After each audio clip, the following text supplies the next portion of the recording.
আসসালামু আলাইকুম ওয়া রাহমাতুল্লাহি ওয়া বারাকাতুহু। ইন্নাল হামদালিল্লাহ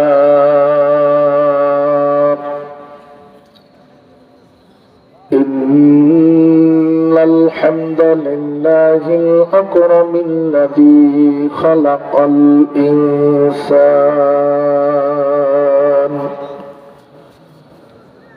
وكرمه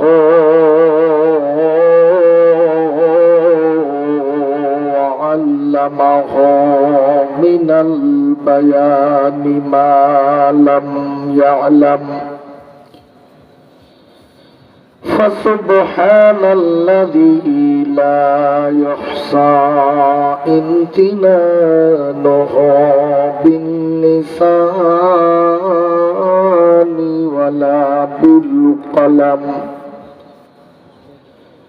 نشهد أن لا إله إلا الله وحده لا شريك له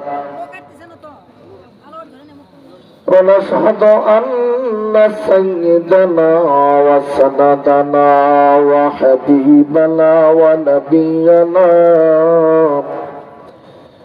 وطبيب قلوبنا ومحبوبنا ومولانا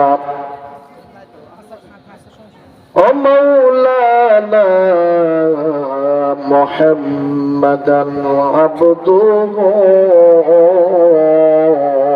ورسوله أرسله بالحق بشيرا ونذيرا وداعيا إلى الله بإذنه وسراجا وقمرا منيرا.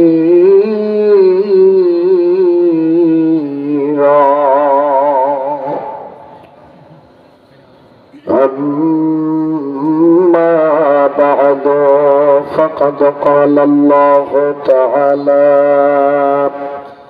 في كلامه المجيد وفي فرقانه الحميد. সকলি জবান ছেড়ে দিয়ে আমার সঙ্গে পড়ুন আউযু বিল্লাহি মিনাশ শাইতানির রাজীম. বিসমিল্লাহির রাহমানির রাহিম.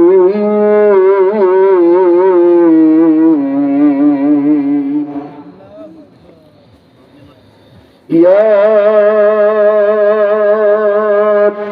أيها الذين آمنوا توبوا إلى الله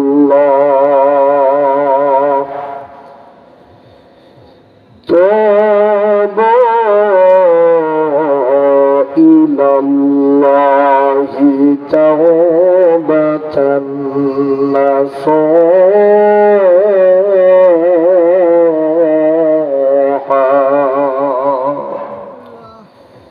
إلى آخر آية. صدق الله مولانا العظيم.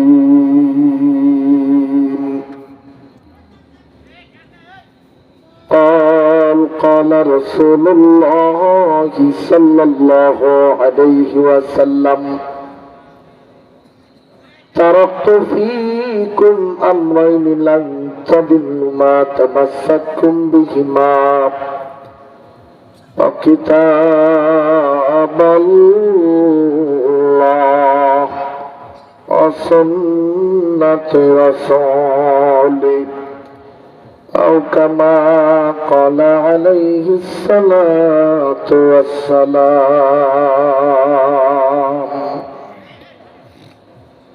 আজ থেকে বহু বছর আগে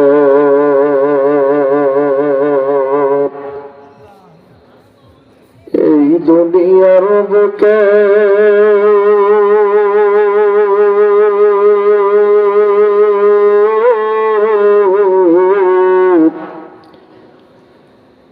ইসলাম নাম ছিল না কোথাও কোন মানুষের মুখে। হায়রে মন্দিরে শুধু বাজিত ঘন্টা, ছিল না আজান ধ্বনি।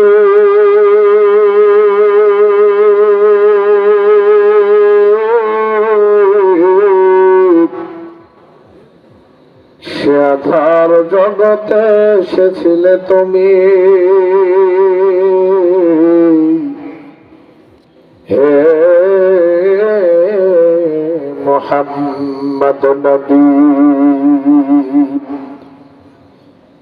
হায়রে মানুষের মাঝে মানুষের জন্ম নিয়া মানুষের মন করিলা যায়।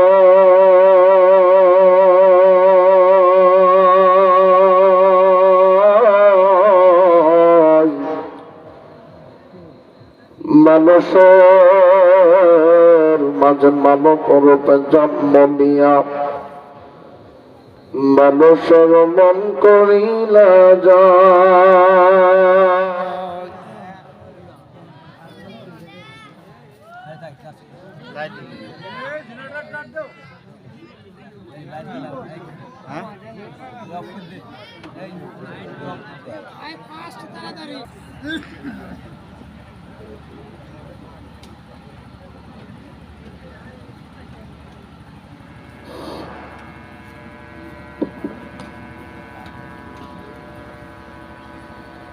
হায়রে মানুষের মাঝে মানব রূপে জন্ম নিয়া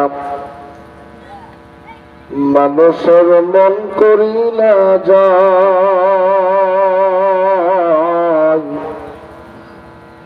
কোরআন দিয়া হাদিস দিয়া ভালোবাসা দিয়া অন্তর দিয়া মন্তর দিয়া নয়, কালিমা পড়ে লা ইলাহা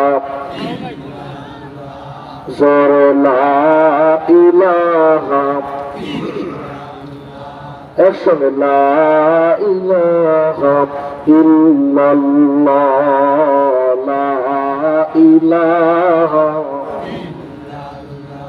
একটু জবানটা ছেড়ে দিয়ে আল্লাহর নামের কালিমা জিকির করেন, লা ইলাহা,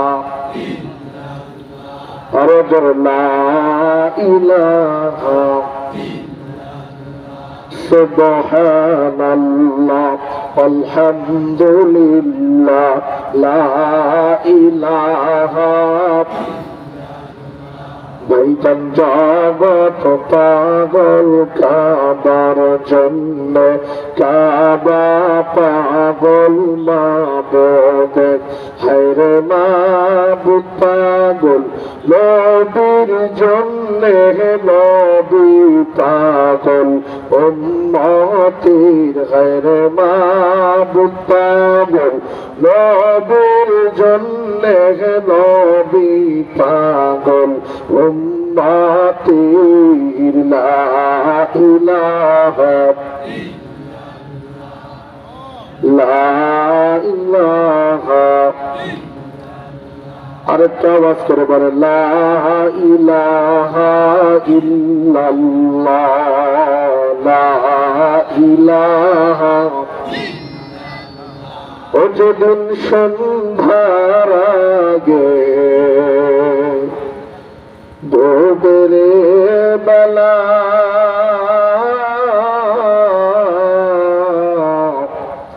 এক পলকে বন্ধ হবে তোমার জীবন মেলা।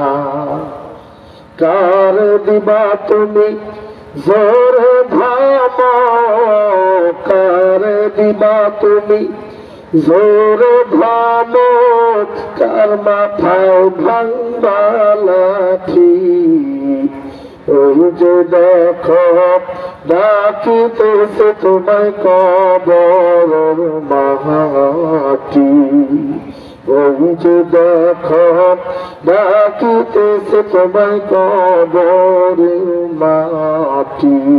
লা ইলাহা, একসঙ্গে আওয়াজ করে জবানটা ছেড়ে বলেন লা ইলাহা, আরো ধরে লা ইলাহা,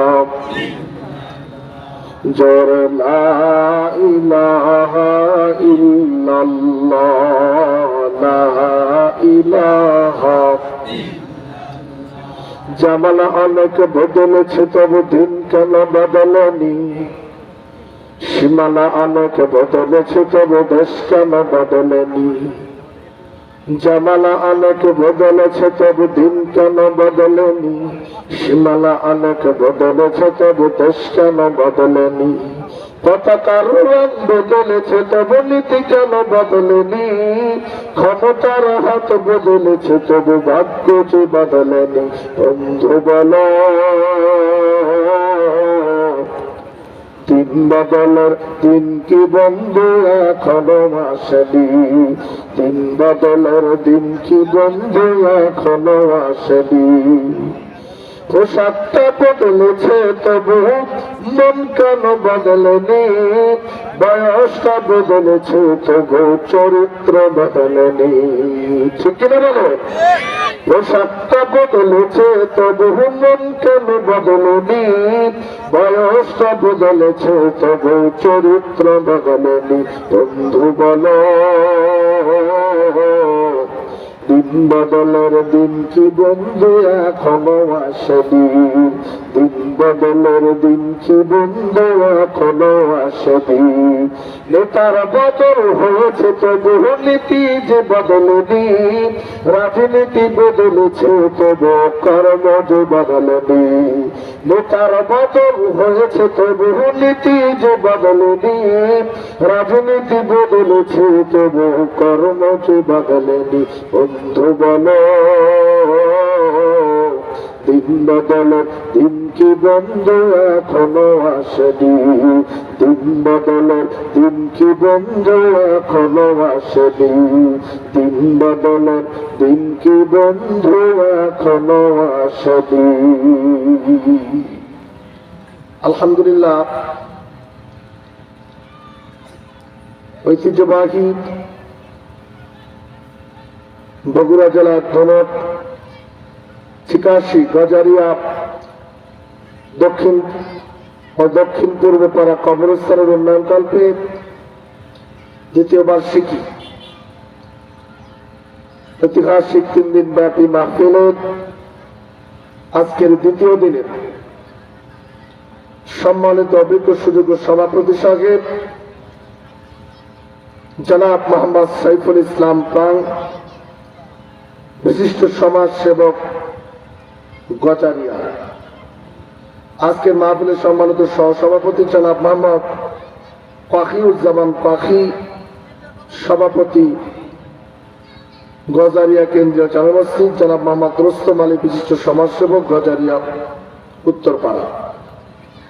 আজকের মাহফিলের সম্মানিত অভিজ্ঞ প্রধান অতিথি খানায় কাবার মেহমান আলহাজ ডক্টর এইচ.এম. শাহ আলী।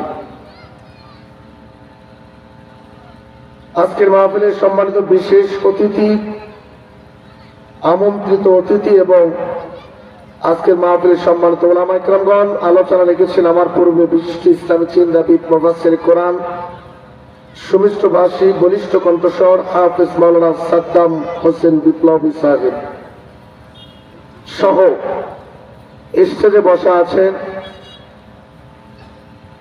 অর্থ এলাকার সুনামধন্য গুণীধন্য ব্যক্তিবর্গ। আমার সামনে উপবিষ্ট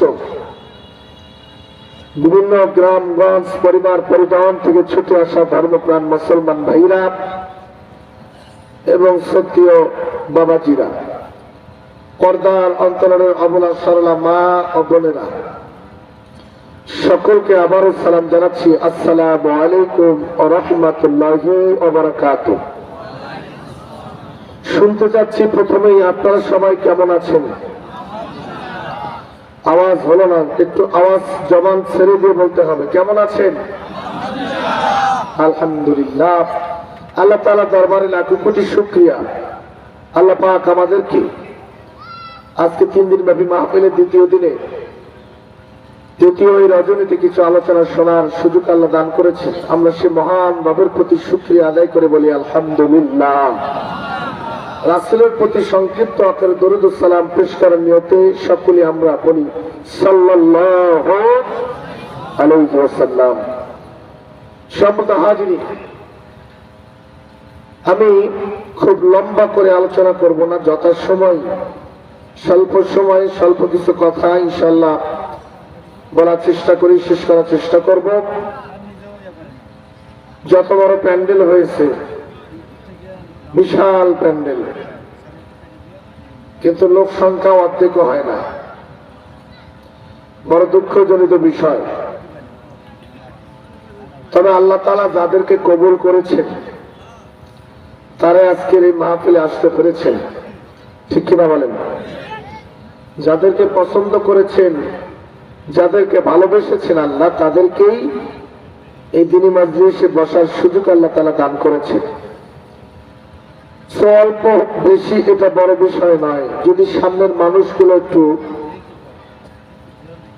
আওয়াজ দেয়, সচেতন হয়, আওয়াজ দিয়ে যদি একটু মোটামুটি ময়দানটা ভরপুর করে রাখতে পারে, তাহলে অল্প মানুষ যে এই ঘাটতিটা আর থাকে না, পূর্ণ হয়ে যায়। আমি আপনাদের কাছে রিকোয়েস্ট করব, আপনারা মেহেরবানি করে আমাকে একটু আওয়াজ দিয়ে সাহায্য করবেন। পারবেন না সবাই? যারা বলে তারা, আর যারা বলে না তারা কি পারবেন না?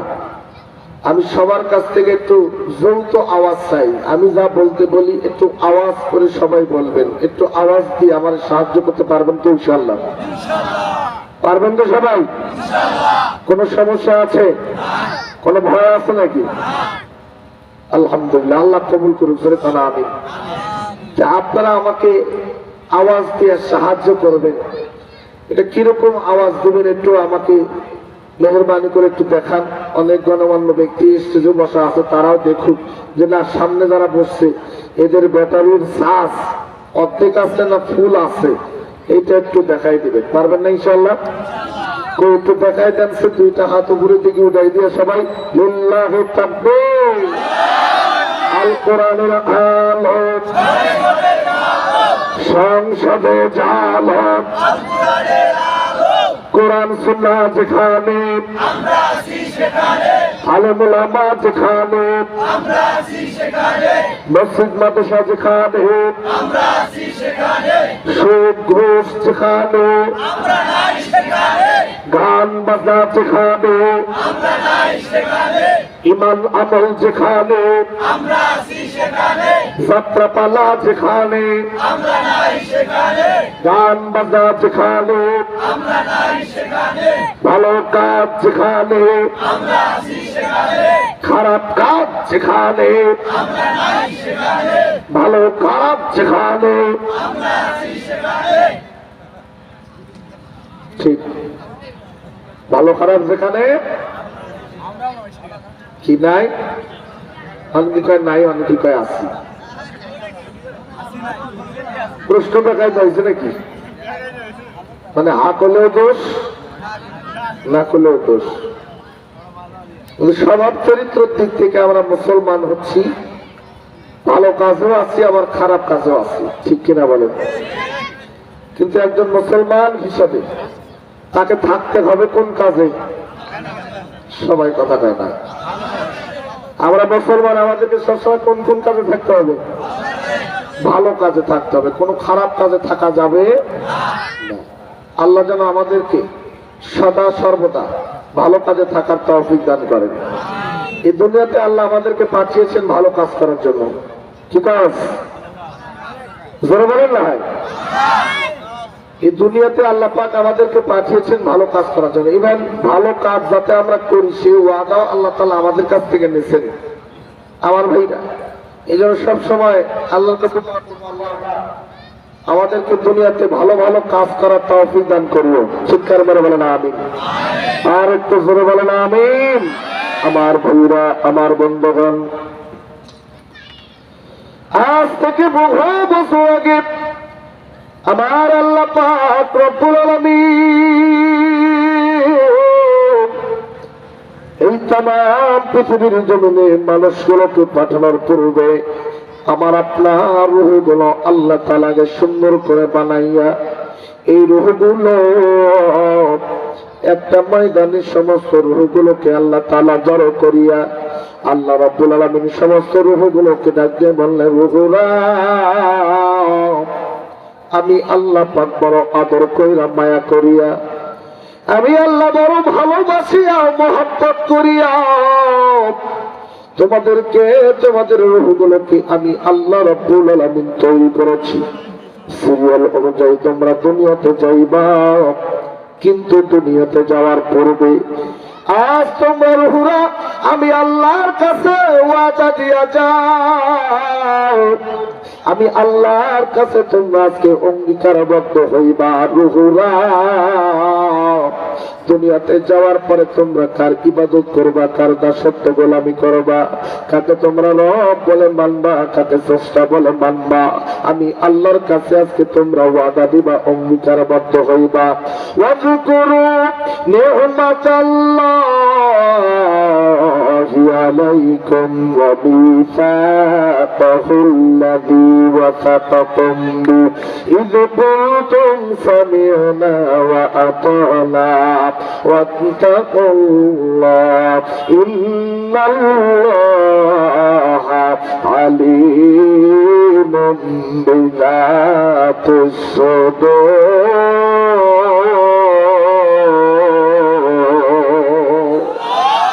আর একটু জোরে বলেন না বাজান, আল্লাহু আকবার।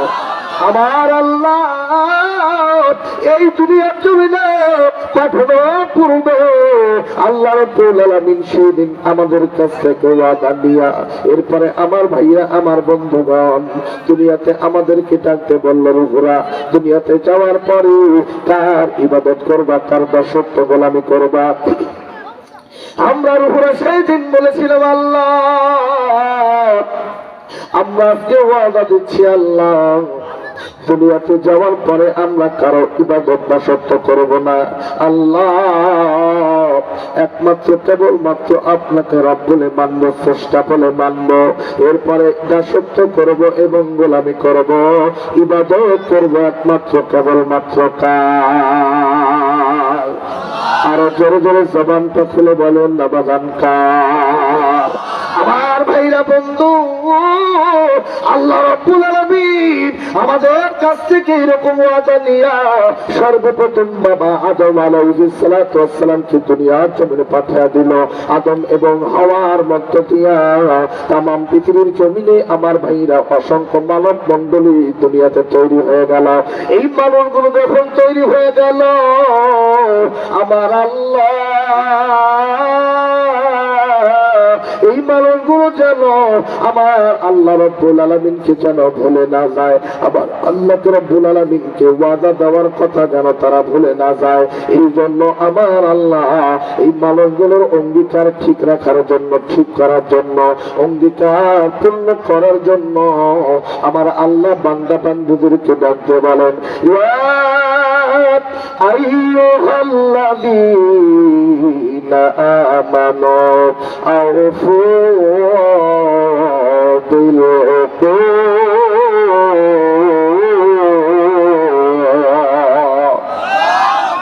আল্লাহ ডাকতে বলল, দুনিয়ার ঈমানওয়ালারা, দুনিয়ার মানুষ, শুনো শুনো, আমি আল্লাহকে যে অঙ্গীকার দিছ, এই অঙ্গীকার তোমরা পূর্ণ করো গো, এই অঙ্গীকার তোমরা পূর্ণ করো, ওয়াদা তোমরা ভঙ্গ করিও না। বাবাজি, আল্লাহ রাব্বুল আলামিন আমাদের মাঝে অসংখ্য নবী রাসূল পাঠিয়ে দিত। এই নবী রাসূলরা দুনিয়াতে আসার কারণ হলো, উদ্দেশ্য হলো আমরা যাতে আল্লাহকে ভুলে না যাই, আমরা যাতে জাহান্নামের দিকে চলে না যাই, আমরা যাতে আল্লাহকে দেওয়া ওয়াদার কথা যেন ভুলে না যাই। এই জন্য আমার আল্লাহ অসংখ্য নবীর আছে, অসংখ্য পয়গম্বরদের দুনিয়ার জমিনে পাঠিয়ে দিছে। এমন কোন উম্মাহ ছিল না, এমন কোন জাতি ছিল না, এমন কোন গোত্র ছিল না সেই সময় আমার আল্লাহ রাব্বুল আলামিন দুনিয়াতে নবী রাসূল পাঠান নাই। আমার আল্লাহ বলেন ওয়া ইম মিন উম্মাতিন ইল্লা খালা ফিহা নাযীর।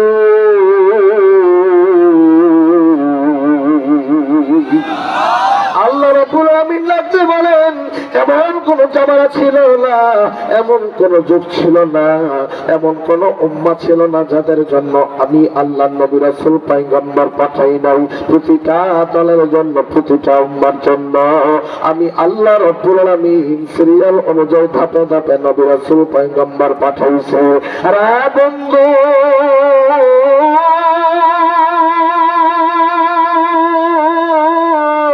এইভাবে নবী রাসূল আমার আল্লাহ দুনিয়ার জীবনে পাঠাইতে পাঠাইতে ঈসা নবী পয়গম্বর দুনিয়াতে চলে আসে।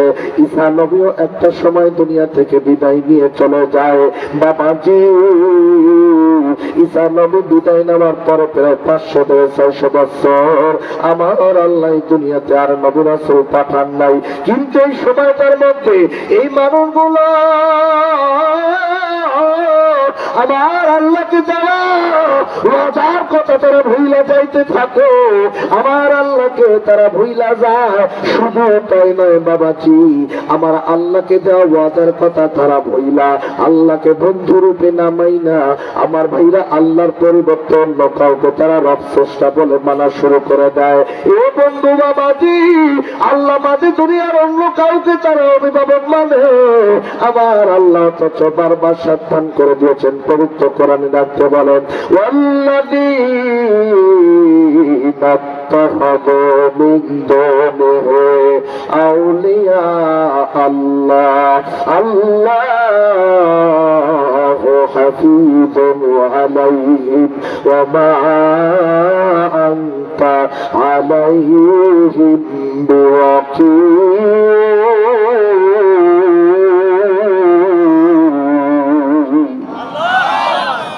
আমার আল্লাহ পাক ডাক দিয়ে বলে আমি আল্লাহকে যারা অভিভাবক বলে বাদ দিয়া দুনিয়ার নানান কিছুকে যারা অভিভাবক বলে মানবে, স্রষ্টা বলে মানবে, আল্লাহ তাদের প্রতি কঠোর নজরদারি দিয়া কঠোর ভাবে তাদের দিকে হুঁশিয়ার আল্লাহ পাক করে দিয়া বলেন তাদের জন্য কোনো তত্ত্বাবধায়ক থাকবে না, তাদের জন্য কোনো সাহায্যকারী থাকবে না। এ বন্ধু বাবাজি, অত সেই মানুষগুলো যদি ঈমান আনতো, আল্লাহ প্রতি যদি বিশ্বাস করত, আমার আল্লাহ তাদের জন্য ডাকতে বলল আল্লাহু ওয়ালিয়ুল্লাযীনা আমানু ইখরিজুহুম মিনাজ যুলুমাতি ইলান নূর।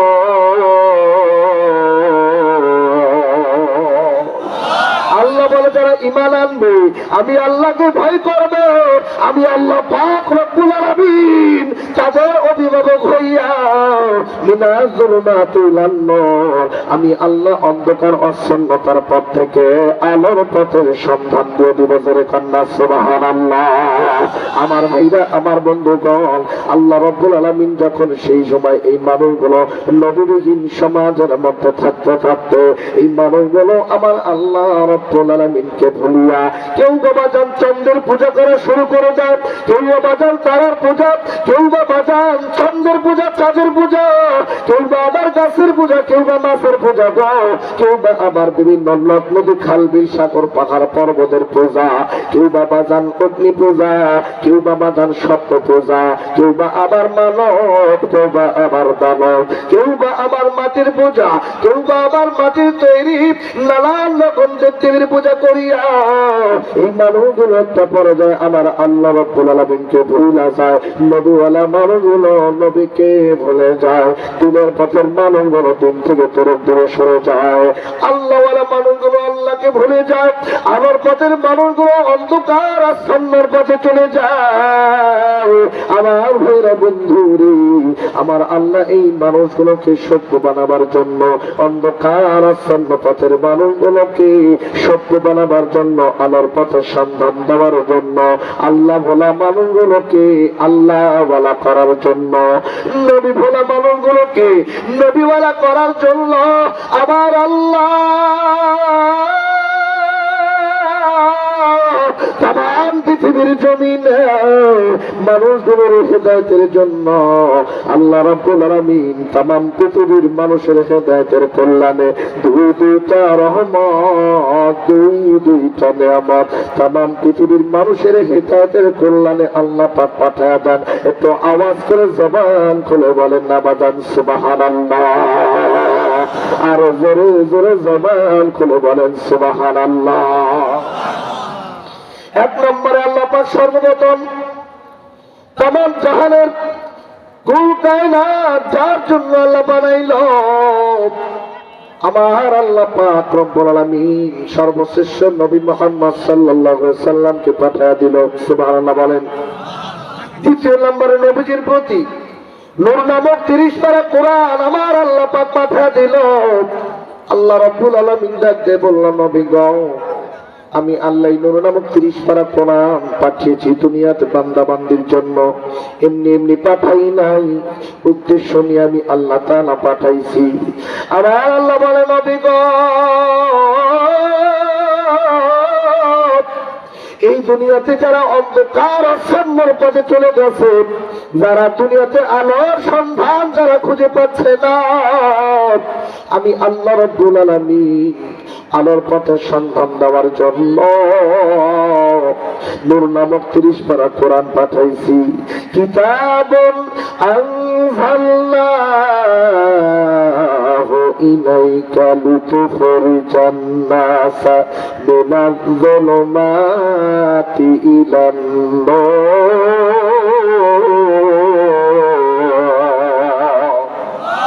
আমার আল্লাহ পাক বলে, নবী গো, আমি আল্লাহ পাক যারা অন্ধকার আচ্ছন্নর পথে চলে আসে, আমি আল্লাহ তাদেরকে আলোর পথে সন্ধান দেওয়ার জন্য নূর নামক 30 পারা কোরআন অবতীর্ণ করেছি। বলেন আরেকবার সুবহানাল্লাহ।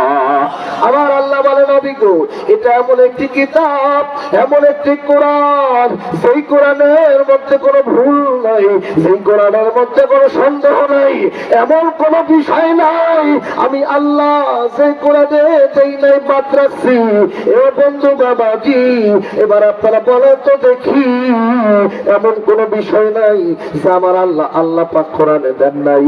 একদম মাথা থেকে পা পর্যন্ত, যে দুনিয়ার আসমান থেকে জমিন পর্যন্ত যা কিছু আছে, যা কিছু থাকার, যা কিছু থাকবে, আমার আল্লাহ সব কিছু পবিত্র কোরআনে দিছে কি দেন নাই? আর একটু জোরে বলেন। সবকিছু কোরআনে আছে। এখন এই কোরআন দিয়া বন্ধু আপনি যদি আপনার ব্যক্তিগত জীবন পরিচালনা করেন, আপনার জীবন পরিবর্তন করে দেবেন কে? আপনি যদি আপনার পরিবার চালান, আপনার পরিবারের পরিবর্তন করবে। আপনি যদি আপনার সমাজ চালান, সমাজের পরিবর্তন চলে আসবে। আপনি যদি আমার ভাইরা বন্ধুরি, আপনি যদি বাজান রাষ্ট্র চালান, রাষ্ট্রের পরিবর্তন চলে আসবে। এবার বলেন, কোরআন প্রতিটি জায়গায় মানার দরকার আছে না নাই? আওয়াজ করে বলেন, আছে না নাই? প্রতিটা জায়গায় কোরআন মানার দরকার আছে না নাই? অথচ বড় দুঃখ লাগে, বড় কষ্ট লাগে, আজকে কোরআন আমরা যেভাবে মানার দরকার প্রয়োজন সেভাবে আমরা মানতেছি না। কথা বলেন ঠিক কিনা? যেভাবে কোরআন মানার দরকার সেভাবে আমরা কোরআন মানতেছি না। একটু খেয়াল করেন, এই কোরআনটা আমরা মানি কখন? যখন কোনো ব্যক্তি মারা যায়। কথা বলেন ঠিক কিনা? এই কোরআনটা আমরা মানি তখন যখন ঘর উদ্বোধন করার প্রয়োজন হয়, তখন তেলাওয়াত করি। ঠিক কিনা বলেন? কিন্তু কোরআন কি আজও শুধু মৃত মানুষের জন্য আসছে? কোরআন কি দোকান ঘর উদ্বোধন করার জন্য আসছে? না, কোরআন আসছে ব্যক্তিগত জীবন থেকে রাষ্ট্রীয় পর্যায়ে যা আছে সব পরিবর্তন করার জন্য। ঠিক কিনা বলেন? কিন্তু বড় দুঃখ লাগে, বড় কষ্ট লাগে, আমরা পবিত্র কিতাব আজকে যেখানে ব্যবহার করার কথা সেখানে নাই। সব আছে বলি, সব কোরআনে আছে বলি, মেনে নেই, মুখ দিয়ে বলি, কিন্তু কাজের বেলায় ঠনঠনা নাই। কথা বলে ঠিক কিনা? এই জন্য সিদ্ধান্ত নিতে হবে আমাদের, আমাদের জীবনের সর্বকাজ সর্বদিক থেকে আমরা কোরআনের সাথে আছি, কোরআন ভালোবাসবো। কথা বলেন ঠিক কিনা? এটা জিকির করেন, লা ইলাহা। কথাই বলা যাচ্ছে না মাইকে, মাইকেলা ভাই কই?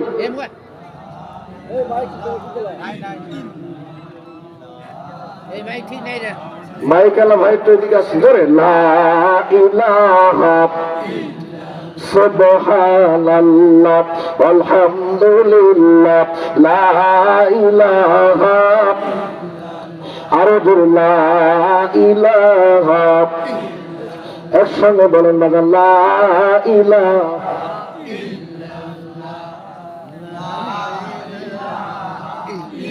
ওরে ফেরাউন মালিক আসিয়ারে মুসার কালিমা সারিয়া দে, ওর জীবন দিল শহীদ হলো, বলেন জীবন দিল শহীদ হলো, তবে মুসার কালিমা সারিল না। লা ইলাহা, আরো জোরে লা ইলাহা, একসঙ্গে লা ইলাহা।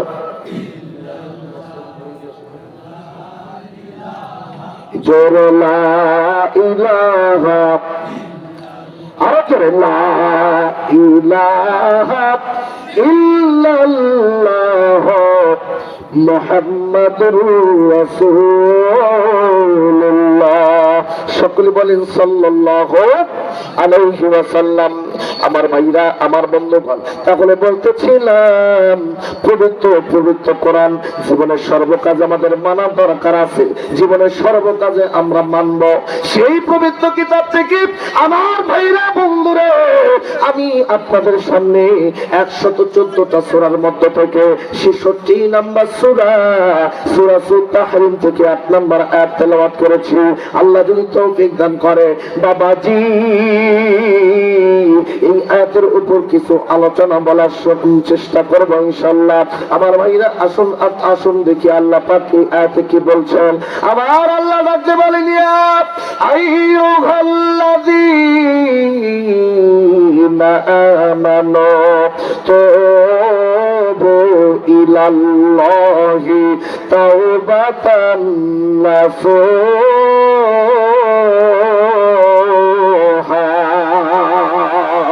আমার আল্লাহ ডাকতে বলে, নবী গো, ইয়া রাসূলুল্লাহ, ইয়া হাবিবাল্লাহ, আপনি तमाम পৃথিবীর মানুষগুলোকে জানায়া দেন, যারা ঈমান আনছে, যারা ঈমানওয়ালা আমলওয়ালা, তাদেরকে আপনি জানায়া দেন যারা ঈমান আনছে। ঈমানদারদেরকে আমার আল্লাহ বলেন, তোমরা যখন দুনিয়াতে চলবা, চলার পথে যখন তোমাদের ভুল হইয়া যাইব, তোমরা যখন পাপ করবা, তোমরা যখন গুনাহ করে ফেলবা, অপরাধ করে ফেলবা, তোমরা যখন নাফরমানি করে ফেলবা, আরে বন্ধু, আমার আল্লাহ রাব্বুল আলামিন লাগতে বলল, হে ঈমানদারগণ, তোমাদের জন্য আমি আল্লাহ একটা রাস্তা খোলা রাখছি। তুবু ইলাল্লাহি তাওবাতান নাসুহা। তোমরা যদি খাঁটি দিলে আমি আল্লাহর দরবারে যদি তওবা করতে পারো, আমি আল্লাহ রাব্বুল আলামিনের কাছে যদি তোমরা মাফ চাইতে পারো, আমি আল্লাহ খাঁটি দিলে যারা তওবা করবে, আমি আল্লাহ তাদের তওবা তোরা আশা রাখিও, তোমরা আশা রাখো, আমি আল্লাহ তোমাদের তওবা কবুল করে তোমাদের গুনাহগুলো আমি আল্লাহ মাফ করে দেব। জোরে কান সুবহানাল্লাহ। এ বন্ধু বাবাজি, আল্লাহ ডাক দিয়ে বলল, নবী গো, আপনি तमाम পৃথিবীর মানুষগুলোকে জানায়া দেন, তারা যেন আমি আল্লাহর কাছে তওবা করে। কারণ তওবা করার সময় ফুরিয়ে গেলে তারা যতই তওবা করুক না কেন,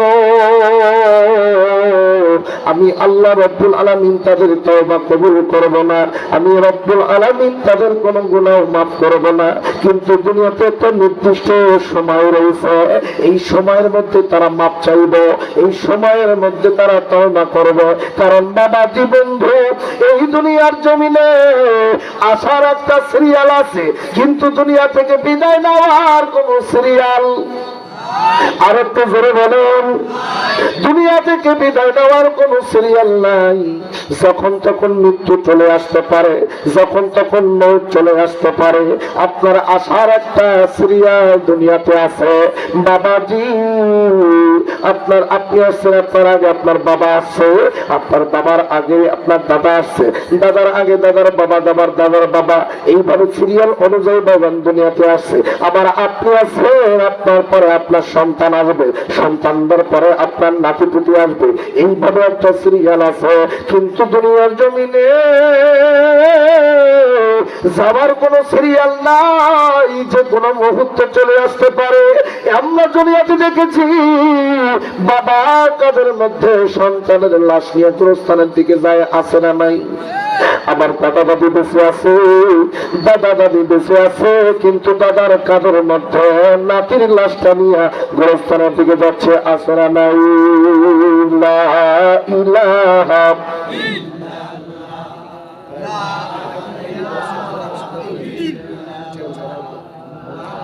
আমার কাজটা করে দাও, এটাই তো কমাই দেন। এই সাইডে জোরে লা ইলাহা, জোরে লা ইলাহা সুবহানাল্লাহ ওয়ালহামদুলিল্লাহ লা ইলাহা লা ইলাহা ইল্লাল্লাহ মুহাম্মাদুর রাসূলুল্লাহ। সকলে বলি সাল্লাল্লাহু। এই দুনিয়াতে আসার একটা সিরিয়াল আছে, কিন্তু যাওয়ার কোন সিরিয়াল। যে কোনো মুহূর্তে মৃত্যু চলে আসতে পারে, যে কোনো মুহূর্তে দুনিয়া থেকে বিদায়ের ঘন্টা বাজতে পারে। বন্ধু, তুমি কেন এখনো তওবা করো না? তুমি কেন এখনো পাপের সাগরে হাবুডুবু খাচ্ছ? বাবাজি, দুনিয়াতে দুইটা জিনিস মানুষের অজানা। একটা হলো বন্ধুরে, কখন কার মৃত্যু চলে আসবে আমরা কেউ জানি না। আর দুনিয়াতে কখন কার মৃত্যু কোন জায়গায় হবে আমরা জানি না। বলেন তো দেখি, আমরা আমাদের মৃত্যু কবে হবে এই খবরটা আমরা কি জানি? জোরে বলেন, জানা আছে? এবং আমাদের মৃত্যু যে কোথায় হবে সেটাও কি আমরা জানি? মুসা নবী পয়গম্বরের সময় একজন উম্মত আইসা মুসা নবী পয়গম্বরকে ডাক দিয়ে বলে, মুসা পয়গম্বর, আজরাইল আমার পিছনে ঘোরাঘুরি করতেছে, আপনি একটু মেহেরবানি করে আজরাইলকে বুঝান আমার জানটা যাতে এখন কবজ না করে। নবী গো, আমার জানটা যেন কয়েকটা দিন পরে বা কয়েকটা ঘন্টা পরে বা কিছু সময় পরে করে কবজ করে। আল্লাহর কাছে বলেন আর কিছু সময় আমার প্রয়োজন। মুসা পয়গম্বর ডাকতে বললেন, আরে হে আল্লাহর বান্দা, যদি আজরাইল চলে আসে, জালখানা যদি কবজ করে নিয়ে যাওয়া শুরু করে, ওই মুহূর্তে ফেরানো যাবে না। দুনিয়ার সবাইকে ঘুরিয়ে দেওয়া যায়, দুনিয়ার সবাইকে হয়তো ঘুষ দিয়ে কোনো কাজ বন্ধ রাখা যায় বা চালু করা যায়, কিন্তু একজনকে ঘুষ দেওয়া যায় না। বলেন না তিনি কে? একটু জোরে বলেন না। আজরাইলকে কখনো ঘুষ দেওয়া যাবে? মুসা পয়গম্বরকে ডাকতে বলো, নবী গো, তাহলে আপনার কাছে একটা আবদার, আমার এমন দুইটা যানবাহনের ব্যবস্থা করে দেন, যেই যানবাহন দিয়া আমি মুহূর্তের মধ্যে এক জায়গা থেকে আরেক জায়গায় যেতে পারবো। মুসা নবী আল্লাহর কাছে দোয়া করে বলল, আল্লাহ, আমার তুমি ক্ষুদ্র দুইটা পাখা দান করো, যেই পাখা মুহূর্তের মধ্যে এক জায়গা থেকে আরেক জায়গায় নিয়ে যাইতে পারবো। আল্লাহ নবীর দোয়া কবুল করলো, দুইটা ক্ষুদ্র পাখা আসলো। এই পাখা দুইটা এবার আল্লাহ নবীজি এইবার মুসা পয়গম্বর তার ওই আল্লাহর বান্দার পিঠের মধ্যে লাগাই দিয়া ডাক দিয়ে বললো, তোমার যেখানে খুশি তুমি সেখানে মুহূর্তের মধ্যে চলে যেতে পারবা। এইবার মুসা নবীর সেই উম্মত, সেই লোকটা আল্লাহর বান্দা এইবার পাখা দুইটাকে হুকুম করে বলল, আমাকে এখান থেকে উড়াইয়া হাজার হাজার মাইল ধরে এমন জায়গায় নিয়ে যাও যেখানে খালি জঙ্গল, কোন মানুষ নাই, কোন মানুষ যেতে পারবে না, এমন একটা জায়গায় আমাকে তাড়াতাড়ি নিয়ে যাও। পাখা এবার ওরা শুরু করলো।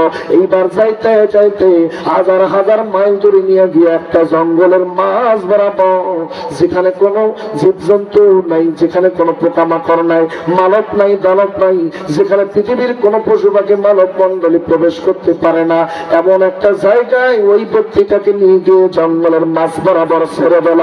আর আল্লাহর বান্দা মাঝ বরাবর যখন নামছে, জঙ্গলের মাঝখানে কেবল নামছে, আর মনে মনে ভাবছে যে জায়গা আজরাইলের হাত থেকে এবার বাঁচা গেল।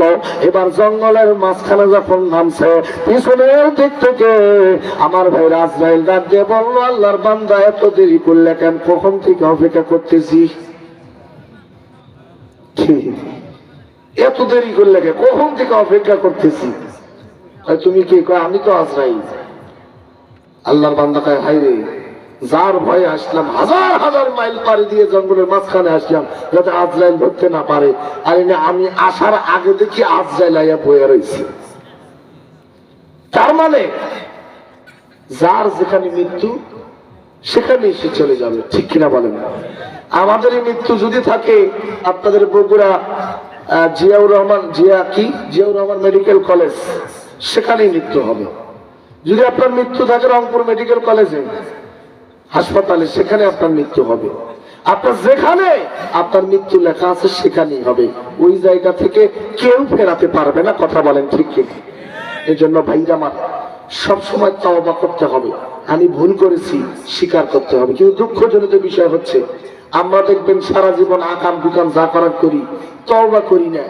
যখন শেষ বেলায় আর চলে না, গড়গড় আওয়াজ চলে আসছে, তখন দেখবেন দৌড়ে গিয়ে মসজিদের ইমামরে ডাইকাই না, ইমাম সাহেবকে তাড়াতাড়ি তওবা পড়াই দিয়ে কালেমা পড়াই দেন। কথা কন না কেন? সারাটা জীবন কালেমা পড়ে নাই, শেষ বেলায় হুজুর ভাড়া করে নিয়ে এসে কালেমা পড়ায়, তওবা করায়, লাভ আছে নাকি? কথা কয় নাই, লাভ আছে নাকি? সারা জীবন সুদ খাইলো, ঘুষ খাইলো, হারাম খাইলো, অন্যায় অত্যাচার জুলুম নির্যাতন করে বেড়াইলো, আর শেষ বেলায় যে কালিমা খোঁজে। কথা কন না কেন? ফেরাউন সারা জীবন নিজের খোদা দাবি করলো, কত নিরপরাধ মানুষকে বিনা অপরাধে মেরে ফেললো, অথচ মৃত্যুর পূর্বে যা ঈমান আনার জন্য কালিমা পড়া শুরু করছিল, আল্লাহ বলে কোনো লাভ নাই। কথা বলেন ঠিক কিনা? কোনো লাভ নাই। সারা জীবন এত মানুষ মারলা, এত মানুষকে খুন গুম করলা, যতই তওবা করো না কেন, তওবা কাজে লাগবে না। কথা বলেন ঠিক কিনা? তওবা কখন করতে হবে? এখনই। ওই মৃত্যুর সময় যা আগ মুহূর্তে তওবা করলে ওই তওবা কাজে লাগবে না, বড় দুঃখ লাগে।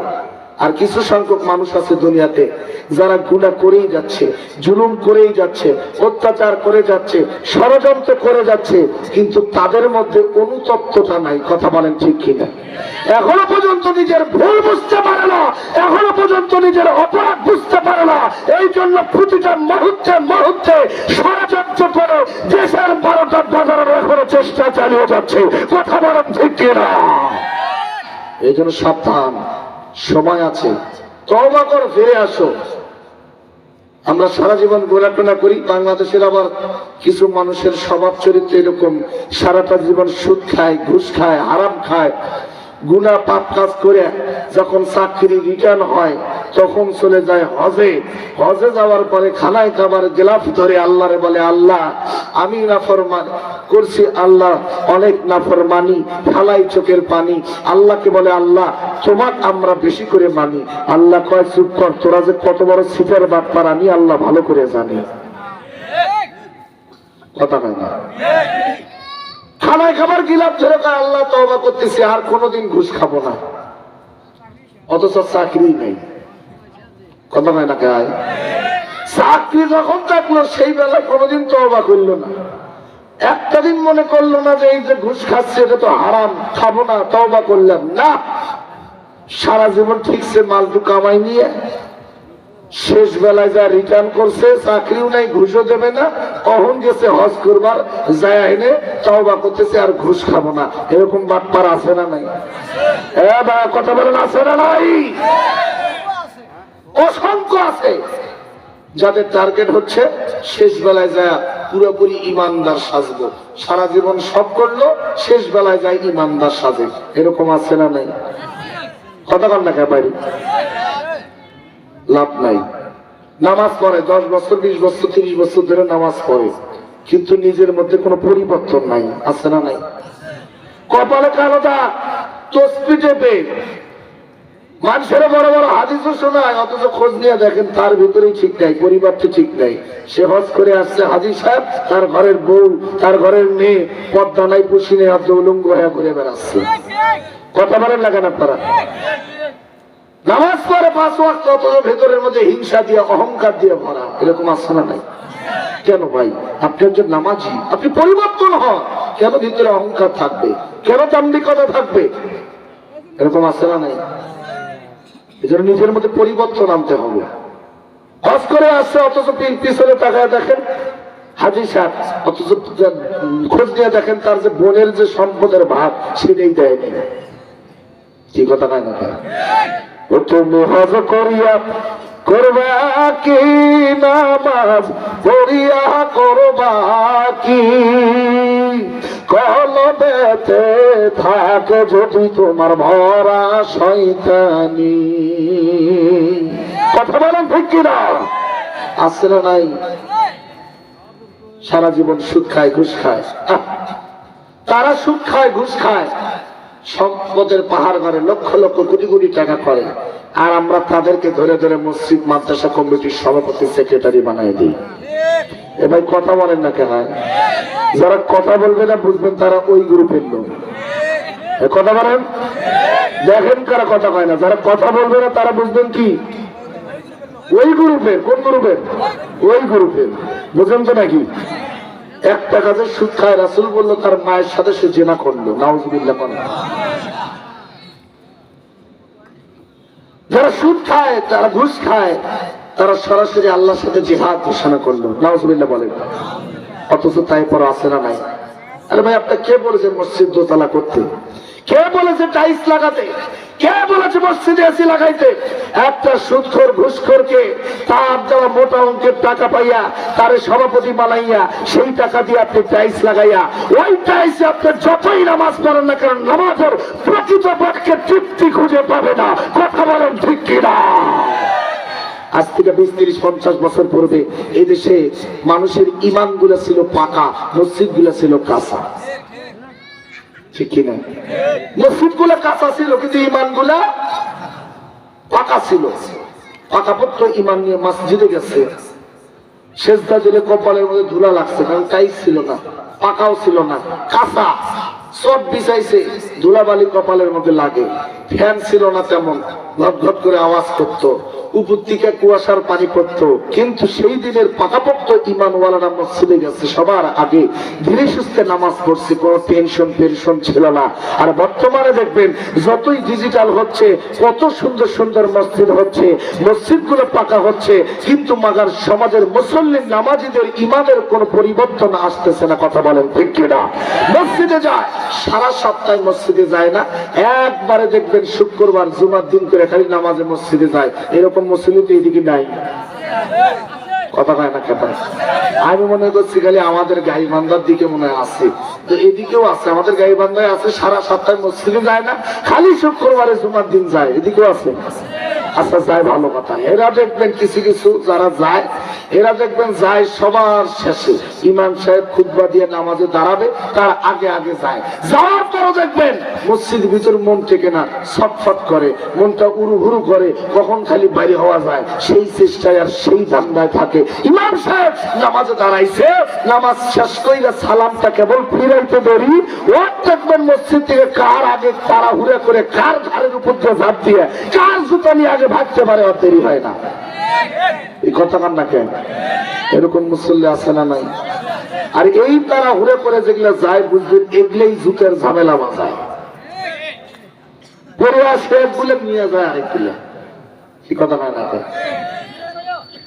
পরা পরে যারা আসে দেখবেন ছিঁড়া ফাটা হার হুড্ডি কিছু নাই জুতের, অবসরপ্রাপ্ত জুতে এগুলো স্যান্ডেল পরে আসে আর নিয়ে যায় Bata company, Lotto company, Apex company, Afzal company, কথা না না। এটা খুব দুঃখজনিত বিষয়। একজন মানুষ নামাজে যায় মসজিদে, সেখান থেকে আপনি যে একজোড়া জুতা নিয়ে আসছেন ওই ব্যক্তিটা তো মনে কষ্ট পায়, ঠিক কথা বল না?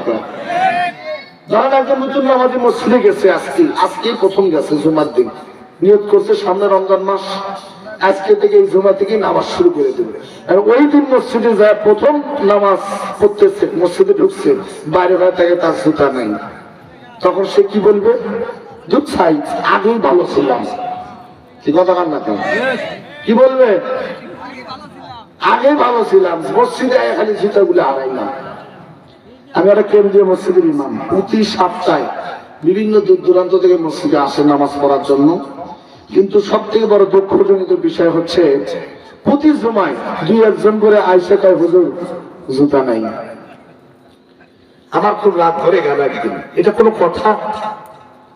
চিন্তা ভাবনা করে এক জুমায় আমি আলোচনার বিষয় নিয়েছি জুতা চোরের বিরুদ্ধে। আলোচনার বিষয় কি? যে জুতা চোর আজকে সাইজ করা লাগবে, কঠোর ভাবে সাইজ করলাম, কোরআন হাদিস দিয়ে বুঝাইলাম 50 মিনিট, কয় মিনিট? 50 মিনিট এত সুন্দর করে ওয়াজ করলাম, অথচ সেই দিন দুঃখজনিত বিষয় আমি নিজেই বাইরে হয়ে দেখি সেদিন আমারই জুতা নাই।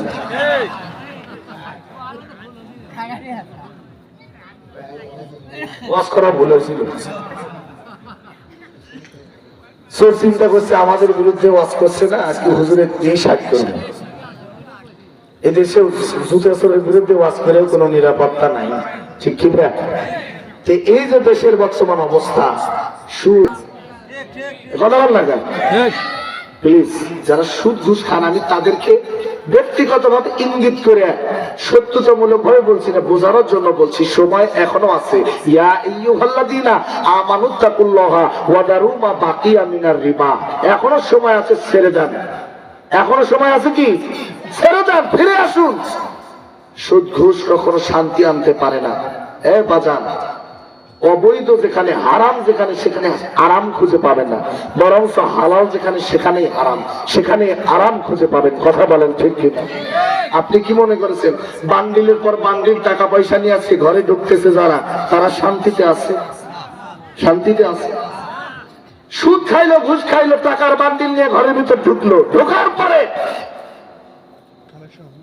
আপনার ওই টেবিলের উপর দেখবেন কত প্রকারের খাবার, আইটেমের অভাব নাই, কিন্তু যেই খাইতে যাইব তার আগে ডাক্তারের প্রেসক্রিপশনটা পড়ে দেখে গরু খাওয়া যাবে না, মুরগি খাওয়া যাবে না, খাসি খাওয়া যাবে না, হাঁস খাওয়া যাবে না, কবুতর খাওয়া যাবে না, বক খাওয়া যাবে না, কিচ্ছু খাওয়া যাবে না, শেষে যায় লেখে খালি ঘাস পাতা খাবি, মানে ভেজিটেবল, শাকসবজি। সেটা খাওয়ার পূর্বেও দেখবেন কত প্রকারের বড়ি খাওয়া লাগে, শান্তি মতো খাইতেও পারলো না, অর্ধেক বড়ি খেয়ে পেট ভরাইছে আর অর্ধেক ভাত খেয়ে পেট ভরাইছে কোন রকম। এরপরে বিছানায় যায় ঘুমাইতে, কিন্তু শুয়ে ঘুম ধরে না, কারণ আজকে আসছে 2 লাখ, কালকে কেমন করে 4 লাখ কামান যায়, কালকে টাকা কোন ব্যাংকে রাখা যায়, কার্ডে যাওয়া যায়, কিভাবে টাকা আরো বেশি ইনকাম করা যায়, টাকা কই রাখা যায়, এই যে নানান টেনশন, এই টেনশনের মধ্যে পড়ে আমার ভাইরা ঘুমের বড়ি 3 বার করে খায়, এরপরও তার ঘুম হয় না। অথচ তারই বাড়ির পাশে ওই যে গরিব কৃষক মানুষটা সারাদিন মাটি কাইটা, সারাদিন ভ্যান চালায়, রিক্সা অটো চালাইয়া, সারাদিন দিন মজুরি করিয়া 500, 700, 1000 টাকা সর্বোচ্চ ইনকাম করিয়া আমার ভাইরা, আমার বন্ধুগণ হাটে যায়, বাজারে যায়, 2 কেজি চাল কিনা, 2টা ডিম কিনে, 1/2 কেজি আলু কিনা, 1 পোয়া মসুরির ডাল কিনা, মরিচ পেঁয়াজ কিনা, যখন বাড়িতে আসে, বাড়িতে আসার পরে দেখবেন ওই বৌসল নিয়ে সুন্দর করে একসাথে বৈশা চুলের পাকার ঘর, রান্নাঘরের মধ্যে রান্না বান্না কইরা একসঙ্গে পয়সা ছটের উপরে এক গামলার মধ্যে করে নিয়ে ডাল ভাত খাচ্ছে। অথচ আল্লাহর কসম, আল্লাহর কসম, ওই যে আপনার হারাম টাকার চাইনিজ খাবার, বিদেশি খাবার যে আছে, তার থেকে একজন দিন মজুরির দিনের ইনকাম, মাথার ঘাম পায়ে ফেলানো কষ্টের টাকার ডাল ভাতের যে মজা, আরাম আল্লাহর কসম করে বলি, আপনার চাইনিজ বিদেশি খাবারের কাছে আমার গরিব কৃষক ব্যক্তির কষ্টের ওই খাবারের সাজর থেকে আপনার চাইনিজ খাবারের মজা বেশি হবে না, তৃপ্তি বেশি হবে না। কথা বলেন ঠিক কিনা? এই জন্য হারাম টাকার যত দামি খাবার হোক না কেন, তার থেকে যেটা হালাল টাকার ডাল ভাত, এর মধ্যে হচ্ছে শান্তি, তৃপ্তি। কথা বলেন ঠিক কিনা? এই জন্য কি মন খারাপ করা যাবে নাকি? আমরা যারা হালাল পথে ইনকাম করতেছি, আমাদের গর্ব করা উচিত যে আমরা হালাল পথে ইনকাম করে ডাল ভাত খাচ্ছি। কথা কয় না কে? হয় জোরে বলেন, কথা কয় না কে? লক্ষ টাকা আপনি ইনকাম করলেন হারাম পথে, তার থেকে আপনি 500 টাকা ইনকাম করলেন হালাল পথে। ওই টাকাটা থেকে আপনি খাইলেন, কিছু আবার ব্যাংকে রাখলেন, মাটির ব্যাংক কিনছেন সেখানে চালাচ্ছেন, কিছু আবার আল্লাহ রাস্তায় দানও করতেছেন। আপনি যে সংসারের জন্য চাল কিনলেন, ডাল কিনলেন, যে খাইলেন, এটাতেও সওয়াব। সুবহানাল্লাহ কন্যা। কিছু আপনি সঞ্চয় করলেন, এটাতেও সওয়াব। কিছু ওখান থেকে আল্লাহ রাস্তায় দান করলেন, এটাতেও সওয়াব। জোরে কোন সুবহানাল্লাহ। অথচ হারাম পথে যারা করতেছেন, খাওয়া হারাম, রাখা হারাম, দান করা সবই হারাম, কোনো কাজে আসবে না। এই জন্য সবসময় চিন্তা করবেন হালাল পথে ইনকাম কিভাবে করা যায়। কথা বলেন ঠিক কিনা? মনে রাখবেন, একজন ধনী ব্যক্তির 500 বছর আগে গরিবরা জান্নাতে যাবে। সুবহানাল্লাহ। আমার ভাইরা, আমার বন্ধুগণ, এই জন্য বলবো সব সময় আল্লাহ রাস্তায় তওবা করো, ভুল স্বীকার করো বন্ধু। আর সব সময় তওবার পিছনে একটা বড় ইতিহাস আছে। আমার ভাইরা সব সময় প্রত্যেকটা দিন বলবেন আস্তাগফিরুল্লাহ, আস্তাগফিরুল্লাহ, আস্তাগফিরুল্লাহ। নবীজি বলেন, কোন ব্যক্তি যদি আস্তাগফিরুল্লাহ দিনে যদি 70 বারের বেশি যদি আস্তাগফিরুল্লাহ বলে, 100 বার যদি আস্তাগফিরুল্লাহ পড়ে, আর ওই ব্যক্তি যদি ওই দিন মারা যায়, আমার আল্লাহ বলল বান্দার জীবনের গুনাহগুলো আল্লাহ তাআলা মাফ করে দিয়া আমার আল্লাহ তাকে জান্নাতের দুয়ারে পৌঁছায় দিবে। জোরে কান্না সুবহানাল্লাহ। আমার ভাইরা বন্ধুরে, ইমাম আহমদ ইবনে হাম্বল রাহমাতুল্লাহি আলাইহি একজন জগৎ বিখ্যাত শাইখুল হাদিস ছিলেন। ইমাম আহমদ ইবনে হাম্বল প্রত্যেকটা দিন বন্ধুরে হাদিস সংরক্ষণ করতেন, কিন্তু এলাকায় নয়, দূরে দূরে গিয়া হাদিস সংরক্ষণ করে আসতেন। ইমাম আহমদ ইবনে হাম্বল হাদিস সংরক্ষণ করার জন্য শত শত মাইল পাড়ি দিয়ে সফরের উদ্দেশ্যে বের হয়েছে। বাবাজি, আমার ভাইরা যখন রাত হয়ে গেছে, একটা মসজিদে এশার নামাজ পড়িয়া চিন্তা করলো, আল্লাহ আমি আজকে রাত্রিটা মসজিদের মধ্যে কাটাই দেব। আরে বন্ধুরে, সারা রাত্রি মসজিদের মধ্যে কাটায় যাওয়ার সিদ্ধান্ত নিল গো, কিন্তু খাদেম যে আছে, এশার নামাজ শেষ করার পরে খাদেম আইসা বলে মসজিদে থাকা যাবে না, থাকার কোনো পারমিশন নাই। ইমাম আহমদ ইবনে হাম্বল এবার মসজিদ থেকে বের হইয়া নিকটবর্তী একটা বাজারে প্রবেশ করলো। বাজারে প্রবেশ করার পর নজর দিয়ে দেখে বাজারে একটা দোকানদার রুটি বানাইতেছে, রুটি বিক্রি করতেছে। ইমাম সাহেব এবার ওই দোকানদারের কাছে গিয়া ডাক দিয়ে বলল, আল্লাহর বান্দা, আমি কি তোমার এই চুলার পাশে কিছুক্ষণ বসে থাকতে পারি? দোকানদার বলল, না না আল্লাহর বান্দা, কোনো সমস্যা নেই, অবশ্যই বসতে পারেন। এইবার দোকানদারের পাশে চুলার পাশে বসে আছে ইমাম আহমদ ইবনে হাম্বল। নজর করে দেখে রে, দোকানদার রুটি বানায় আর কি জানি গুনগুন করে পড়ে, কিন্তু বোঝা যায় না কি জানি পড়তেছে, বারবার বারবার পড়তেছে। ইমাম আহমদ ইবনে হাম্বল এইবার ডাকতে বলল, আল্লাহর বান্দা, আমি বসার পর থেকে কিছুক্ষণ সময় ধরে আমি লক্ষ্য করে দেখছি গো, আপনি আপনার মুখ দ্বারা কি জানি সব সময় ফিসফিস করে বলতেছেন। কি বলেন, কি বলেন, একটু আমাকে বলা যাবে কি? দোকানদার এবার ডাকতে বলল, আল্লাহর বান্দা, আমি সব সময় আস্তাগফিরুল্লাহ আস্তাগফিরুল্লাহ বলি, রুটি বানাই আস্তাগফিরুল্লাহ, রুটি বিক্রি করি আস্তাগফিরুল্লাহ, ক্যাশ বাক্সের মধ্যে টাকা রাখি আস্তাগফিরুল্লাহ। এই আস্তাগফিরুল্লাহ হলো আমার একটা সঙ্গী। আমি আস্তাগফিরুল্লাহর আমল করার পিছনে কারণ হলো, আস্তাগফিরুল্লাহর আমল করার কারণে আল্লাহ রাব্বুল আলামিন আমার সব দোয়া কবুল করেছে, আমার সব দোয়া কবুল করে, সব ইচ্ছা পূরণ করে। যারা খান সুবহানাল্লাহ। ইমাম আহমদ ইবনে হাম্বল ডাক দিয়ে বলল, সব দোয়া যদি কবুল হইয়া যায় তাহলে তোমার সব দোয়া কবুল হইয়া গেলে এমনকি কোনো বিষয় নাই যা এখনো কবুল হয় নাই। দোকানদারে ডাক দিয়ে বলল, হুজুর আমার জীবনে সব দোয়া কবুল হয়েছে, কিন্তু একটা দোয়া এখনো কবুল হয় নাই, জানি না আমার ওই ইচ্ছাটা পূরণ হবে কিনা। ইমাম আহমদ ইবনে হাম্বল ডাক দিয়ে বলো, কোন দোয়া, কি ইচ্ছা বলো তো দেখি একটু। এইবার দোকানদার ডাক দিয়ে বলল, আমার জীবনের সব ইচ্ছা পূরণ হয়েছে, কিন্তু একটা দোয়া এখনো কবুল হয় নাই, তা হলো আমার শেষবারের মতো জীবনের একটা ইচ্ছা। এই দেশে একজন জগৎ বিখ্যাত শাইখুল হাদিস আল্লাহর একজন ওলি শাহ মুজাদ্দিদ ইমাম আহমদ ইবনে হাম্বল একজন আল্লাহর ওলি। আমার ইচ্ছা হইল ইমাম আহমদ ইবনে হাম্বলের সঙ্গে একটা বারের জন্য জীবনে সাক্ষাৎ করব, কিন্তু বড় দুঃখ আমার আজও সাক্ষাৎ হলো না। এই শেষবারের মতো আল্লাহর দরবারে আমার একটাই ইচ্ছা। এই কথা বলার সঙ্গে সঙ্গে ইমাম আহমদ ইবনে হাম্বল চুলার কাছ থেকে দাঁড়াইয়া আল্লাহকে ডাকতে বলে, আল্লাহ রব্বুল আলামিন, তুমি যে মানুষের দোয়া এত দ্রুত কবুল করো আমি জানি না। আল্লাহ জীবনে বাস্তব জীবনে আমলের ফজিলত আমি খুঁজে পাইলাম। এইবার আল্লাহর ওলি ইমাম আহমদ ইবনে হাম্বল ওই দোকানদারকে ডাক দিয়ে বলল, ভাই গো, আল্লাহু আকবার, আল্লাহু আকবার, তোমার জীবনের শেষবারের যে একটা ইচ্ছা ইমাম আহমদ ইবনে হাম্বলের সঙ্গে তুমি সাক্ষাৎ করতে চাও, আল্লাহর কসম এই মুহূর্তে আল্লাহ রাব্বুল আলামিন তোমার শেষ আশাটাও কবুল কইরা নিছে। তার তরুণ হলো আমি তোমার সামনে যে দাঁড়ায় আছি, আমি হলাম তোমার সেই কাঙ্ক্ষিত মনের আশা, যাকে তুমি খুঁজতেছো আমি হইলাম সে ইমাম আহমদ ইবনে হাম্বল। জোরে কন্না সুবহানাল্লাহ। এই জন্য বলবো বন্ধু, সব সময় আমার ভাইরা বন্ধুরে এই আমলটা করবেন, আস্তাগফিরুল্লাহ আস্তাগফিরুল্লাহ আমলটা করবেন। আল্লাহ নবী ডাকতে বলল, বান্দা তোমরা যদি সদা সর্বদা জান্নাতে যেতে চাও, দ্রুত জান্নাতে চলে যাও, তোমরা যদি একজন সফল ব্যবসায়ী হইতে চাও, তাহলে তিনটা কাজ তোমরা প্রত্যেকটা দিন করবে গো।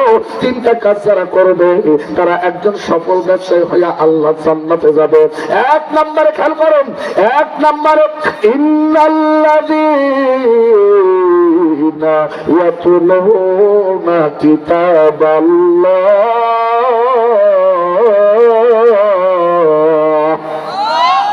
এক নাম্বার যারা কোরআন তেলাওয়াত করবে, আর দুই নম্বরে ওয়াকামুস সালাহ নামাজ যারা পড়বে এবং নামাজ যারা কায়েম করবে, তিন নাম্বার আমল হলো মিম্মা রাযাকনাহুম সিররাও ওয়া আলানিয়াতান ইয়ারজুন। তিন নাম্বার হলো আমি আল্লাহ তাদেরকে যে রিজিক দান করেছি, যে সম্পদ দান করেছি, আমি আল্লাহ তাদেরকে যতটুকু দিয়েছি তা থেকে আল্লাহ রাস্তায় যারা ব্যয় করবে, আমি আল্লাহ রাব্বুল আলামিন বললাম তারাই একজন প্রকৃত জান্নাতে যাওয়ার সফল ব্যবসায়ী হয়ে যাইবে। আওয়াজ করে বলেন না বাজান সুবহানাল্লাহ। আল্লাহর নবী বিশ্বনবী তাবুকের যুদ্ধের পূর্বে সমস্ত সাহাবীদেরকে ডাক দিয়ে বলল, সাহাবী 30,000 কাফেরদের সঙ্গে, আমার ভাইরা আমার বন্ধুগণ লক্ষ কাফেরদের সঙ্গে আমরা মুসলমান 30,000 মিলে যুদ্ধ জিহাদ করতে যাব, কিন্তু সাহাবী ইসলামের জন্য তোমরা কে কে দিবা, ইসলামের জন্য কে কি দান করবা তাড়াতাড়ি নিয়ে আসো।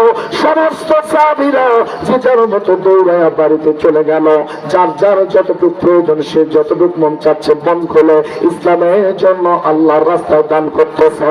বাবাজি আল্লাহর নবী ডাক দিয়ে বলল, সাহাবী তোমরা কে কি দান করেছো বলো বলো। আমার ভাইরা সাহাবীদের মধ্যে হযরত ওমর ডাক দিয়ে বলল, আমি এই দান করেছি।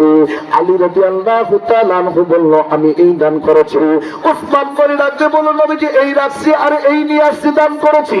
সমস্ত সাহাবীদের কাছে গো আল্লাহর নবীজি যখন বলতেছে কি দান করেছো, কতটুকু দান করেছো, কিন্তু নবীজি নজর দিয়ে দেখে সমস্ত সাহাবীদেরকে দেখা যায়, কিন্তু একজন সাহাবীকে দেখা যায় না।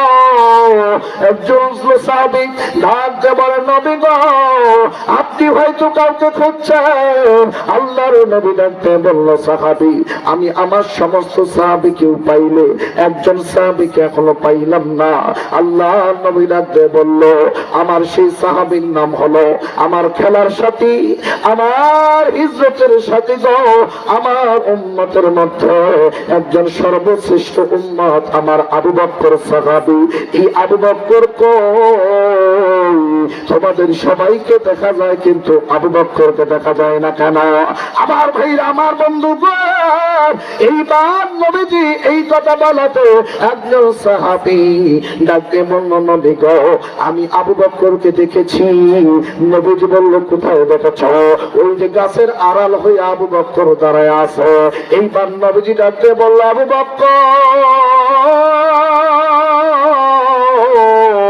আসো আসো আমার সামনে আসো রে আবু বকর। আবু বকর যখন সামনে চলে আসলো নবীজি নজর করে দেখে আবু বকরের দেহের মধ্যে একটা চট পড়া। আল্লাহর নবী ডাকতে বলল আবু বকর তোমার গায়ের মধ্যে চট পড়া কেন? আবু বকর রাদিয়াল্লাহু তাআলা আনহু কান্দে আর ডাকতে বলে নবী গো আপনি যখন ইসলামের জন্য দান করার কথা বললেন সমস্ত সাহাবীরাও চলে গেল, আমিও তো চলে গেলাম বাড়িতে দেখি কিছু দান করা যায় কিনা। কিন্তু বাড়িতে যখন গেলাম আমি নজর করে দেখি যত কিছু আমার ঘরের মধ্যে তার মধ্যে আমার ভাইরা এই কয়টা জিনিস ছিল, 2 টুকরা খেজুর, 1 পেয়ালা দুধ আর একটা দুধের বাটি, এই ছাড়া আমার ঘরে আর কিছু নাই।